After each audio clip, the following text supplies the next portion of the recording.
আসসালামু আলাইকুম। আমার আজকের আয়োজন মিহিদানা লাড্ডু।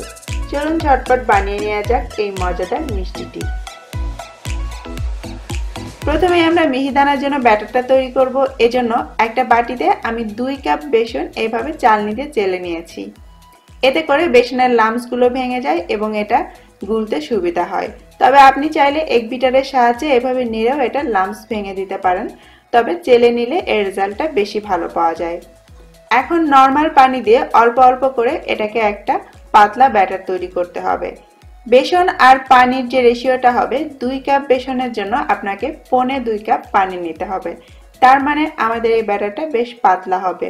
সাধারণত আমরা বুন্দিয়ার জন্য যেমন ব্যাটার তৈরি করি তার থেকে একটু পাতলা হয় এই ব্যাটারটা। আর পানিটা আপনাকে 3 থেকে 4 বারে দিয়ে মিশিয়ে নিতে হবে। এর বেশি বারে দিয়ে মেশাবেন না, তাহলে এটা বেশি নাড়া পড়বে। এটাকে যদি বেশি নাড়া হয় বা বেশি ফেটানো হয় তাহলে এর ভেতরে এয়ার ক্রিয়েট হবে, যার কারণে ছোট ছোট বুন্দিও আপনার তেলের মধ্যে পড়লে বড় হয়ে ফুলে যাবে। আমার এটা গোলানো হয়ে গিয়েছে। এই যে দেখুন, এরকম একটা রানি কনসিস্টেন্সি হবে, একটু পাতলা, কিন্তু এটা কিছুক্ষণ রেখে দিলে আর একটু হালকা ঘন হয়ে যাবে। এখন এটাকে 15 মিনিট একটু ঢেকে রাখবো। আর মিহিদানা বানাতে আমাদের সব থেকে জরুরি যেটা, সেটা হচ্ছে এরকম একটা ছান্তা বা হাতা, যার ভেতরে অনেক ছোট ছোট ছিদ্র থাকবে। আপনারা নিউ মার্কেটে 120 টাকা এটা কিনতে পাবেন। বুন্দিয়া বানাতে সাধারণত আমরা এরকম একটু বড় ছিদ্রওয়ালা হাতা ব্যবহার করি, তবে মিহিদানার জন্য আপনার এরকম ছান্তাই ব্যবহার করতে হবে। এখন চুলায় মিডিয়াম আঁচে আমি তেল মিডিয়াম গরম করে নিয়েছি। 1 ফোঁটা ব্যাটার দিলাম। সাথে সাথেই যদি এটা তেলের উপরে ভেসে ওঠে তাহলে বুঝবেন তেলটা গরম হয়েছে। তাই বলে এটাকে অনেক বেশি গরম করে ফেলবেন না, তাহলে মিহিদানা তাড়াতাড়ি পুড়ে যাবে। এটাকে তুলে নিয়ে এখন আমি মিহিদানাগুলোকে ভাজবো। তেলের ঠিক 6 থেকে 7 ইঞ্চি ওপরে ছান্তাটা ধরে তার উপরে একটুখানি ব্যাটার ঢেলে দিতে হবে। তারপর এর হাতলটা ধরে একটু জোরে জোরে ঝাঁকাতে হবে, যাতে এই ব্যাটারটাই ছোট ছিদ্র দিয়ে তেলের মধ্যে পড়ে। আমরা যে ব্যাটারটা পাতলা করেছিলাম এর কারণও কিন্তু এটা, যাতে এই ছিদ্র দিয়ে তেলের মধ্যে ব্যাটারটা পড়তে পারে। আর এভাবে ঝাঁকালে একটু বেশি করে পড়বে এবং একসাথে অনেকগুলো পড়বে। আর দেখতেই পাচ্ছেন এগুলো কিন্তু বুন্দিয়ার থেকে অনেক ছোট আকারে। কয়েকটা একটু বড় বড় হবে, সেটা নিয়ে টেনশনের কিছু নেই। আর এগুলো ছোট বলেই এটাকে তেলের মধ্যে বেশিক্ষণ রাখতে হবে না। এরকম মিডিয়াম আঁচে 40 থেকে ম্যাক্সিমাম 50 সেকেন্ড তেলের মধ্যে রেখে তারপরে এটাকে তুলে নিতে হবে। একটা চায়ের ছাঁকনির সাহায্যে আমি এগুলোকে তেল থেকে তুলে নিচ্ছি। আর বেশি ভাজলে যেটা হবে, এটা বেশি মুচমুচে হয়ে যাবে আর শিরায় ভেজানোর পরও শক্ত থেকে যাবে। একইভাবে করে আমি পুরোটা ব্যাটার দিয়ে মিহিদানা ভেজে তুলেছি। একটু কাছ থেকে দেখিয়ে দিই, দেখুন এগুলো কত ছোট ছোট হয়েছে। এখন এগুলোকে শিরায় ভেজানোর পালা। প্রথমে আমি শিরাটা তৈরি করে নিচ্ছি। পাত্রে আমি নিয়ে নিচ্ছি 2 কাপ চিনি। যে কাপে আপনি বেসন মেপেছেন একই কাপে চিনিটা নেবেন এবং তার অর্ধেকটা নিচ্ছি, অর্থাৎ 1 কাপ পানি। আর যেহেতু এটা একটু ঘন শিরা হবে, তাই যাতে ক্রিস্টালাইজ না হয়ে যায় তাই দিয়ে দিলাম 1 ফালি লেবু। আপনি চাইলে লেবুর রসও চিপে দিতে পারেন। এবার হাই হিটে এটাকে আমি একটা বলক তুলে নিব। একটা বলক যখন চলে আসবে তখন চুলাটা আমি বন্ধ করে দিব, কারণ এত গরম শিরাতে আমরা মিহিদানাগুলো ফেলবো না, তাহলে একদম বেশি নরম হয়ে যাবে। তো যখন এটা একটু ঠান্ডা হয়ে যাবে, এরকম হালকা বাবল উঠতে থাকবে, তখন আমি এর মধ্যে দিয়ে দিচ্ছি একটু ফুড কালার। আপনার পছন্দ মতো কালার দিবেন, এতে করে মিহিদানা কালারটা সুন্দর আসে। আরেকটি ফ্লেভারের জন্য আমি এর মধ্যে দিয়ে দিচ্ছি কেওড়া জল। আপনি চাইলে গোলাপ জল দিতে পারেন অথবা এলাচের গুঁড়ো ব্যবহার করতে পারেন। তারপর এটাকে নেড়ে একটু মিশিয়ে দিব। আর এই শিরাটা কিন্তু কোনো একটার বা 2 তারের শিরা হবে না, জাস্ট আঠালো চটচটে একটা শিরা তৈরি হবে।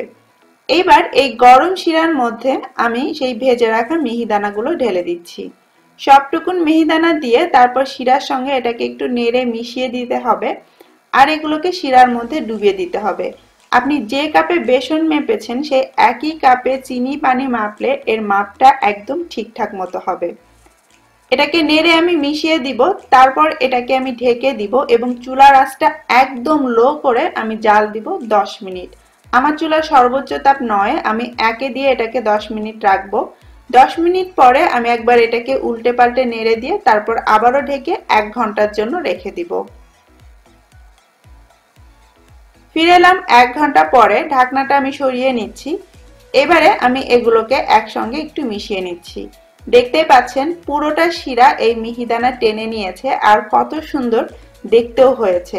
এটা বেশি নেতিয়েও যায়নি, আবার অনেক শক্তও নেই, কারণ আমি এটাকে অনেক হালকা করে ভেজেছিলাম।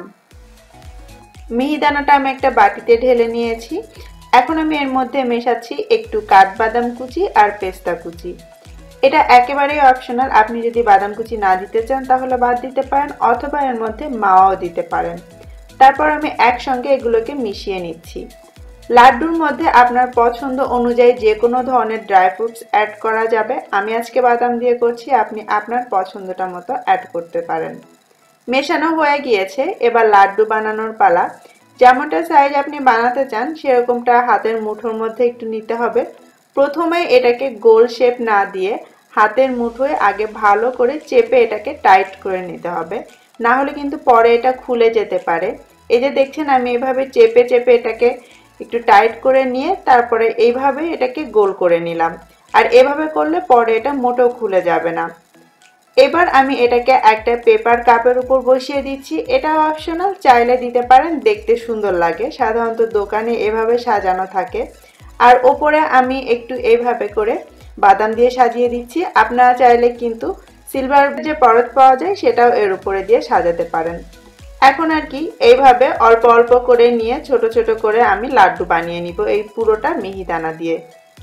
আপনাদের কাছে যদি মিহিদানার ওই লেডেলটা না থাকে সেক্ষেত্রে খুব সহজে কিভাবে মিহিদানা লাড্ডু তৈরি করা যায় তার আরেকটা ভিডিও আমার চ্যানেলে আছে, ডেসক্রিপশন বক্সে আমি লিঙ্কটা দিয়ে দিব, চাইলে ওটা একবার দেখে নিতে পারেন। আমার লাড্ডুগুলো বানানো হয়ে যাওয়ার পর একটা ট্রেতে আমি এভাবে সাজিয়ে নিয়েছি।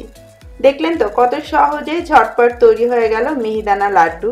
দোকান থেকে কিনতে গেলে মোটামুটি 300 টাকা কেজি দরে এটাকে কিনতে হয়, আর আপনি ঘরে বানালে অনেক কম খরচে আর কম সময়ে এই মজাদার লাড্ডুটি বানিয়ে নিতে পারবেন। আশা করছি আজকের রেসিপি ভালো লেগেছে। সবাই অনেক ভালো থাকবেন। আল্লাহ হাফেজ।